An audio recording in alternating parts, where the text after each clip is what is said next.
Nous pouvons toucher à une terrible erreur qui gît à la base de notre religion personnelle.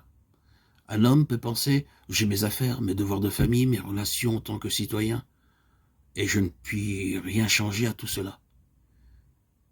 Et à côté de cela, il veut pratiquer sa religion, servir Dieu, pour être gardé du péché. Donc, il demande que Dieu m'aide à remplir mes devoirs. C'est faux. C'est faux. Il n'est pas bon de penser ainsi. C'est une erreur. Quand Christ vint, il vint pour racheter le pécheur avec son sang. S'il y avait ici un marché d'esclaves et que j'aille acheter un esclave, j'emmènerais cet esclave chez moi, loin des choses parmi lesquelles il a vécu auparavant. Il vivrait dans ma maison, il m'appartiendrait et je pourrais lui donner des ordres toute la journée. Il serait à moi. Et si cet esclave était fidèle, il vivrait comme n'ayant ni volonté ni désir personnel, son seul but étant d'assurer le bien-être de son maître et de chercher à honorer son maître. Et moi, de même, j'ai été racheté par le sang de Christ, et je dois vivre chaque jour avec une seule pensée. Comment puis-je plaire à mon maître? Nous trouvons la vie si difficile parce que nous cherchons à obtenir la bénédiction de Dieu tout en faisant notre propre volonté. Nous serions bien heureux de vivre la vie chrétienne en suivant nos goûts. Nous faisons nos propres plans, choisissons notre propre travail.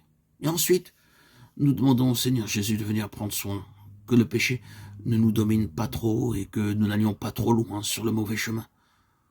Nous lui demandons de venir nous donner d'abondantes bénédictions.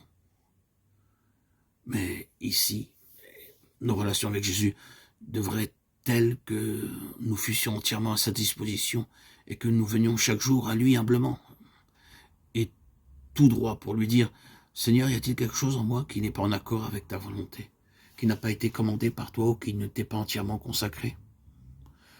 Si nous attendions patiemment, je vais vous dire quel serait le résultat.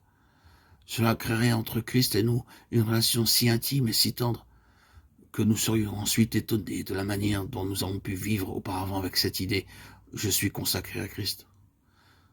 Nous sentirions combien nos relations avec lui ont été distantes jusque-là, et qu'il vient prendre possession de nous actuellement, présentement, à l'instant T, et nous donner une communion ininterrompue toute la journée.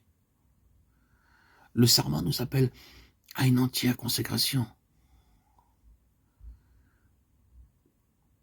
Et c'est ce qu'attend Christ de nous. Et c'est ce que nous devons adopter comme attitude. Une entière consécration à Christ.